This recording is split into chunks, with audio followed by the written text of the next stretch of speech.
Ayon sa mga pag-aaral, ang natural na pampababa ng antas ng uric acid ay ang mga pagkaing mababa ang purines tulad ng mga prutas, gulay, whole grains, at low-fat na gatas. Gayun din, unahin ang mga pagkaing mayaman sa bitamina C at fiber, dahil makakatulong ang mga ito sa pag-alis ng uric acid at sa pagkontrol ng gout. Ito ang mga pagkaing maaaring kainin, mga cherry, citrus fruit, at berries ay mahusay na pagpipilian dahil sa nilalaman ng bitamina C nito at mga potensyal na benepisyong anti-inflammatory. Ang mga oats, brown rice, at whole wheat bread ay mahusay na pinagmumula ng fiber at maaaring makatulong sa pag-regulate ng mga antas ng uric acid.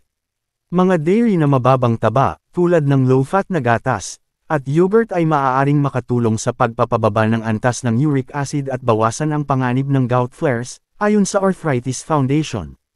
Iminumungkahi ng ilang pag-aaral na ang pag-inom ng black coffee no sugar ay maaaring mas mababang panganib ng gout.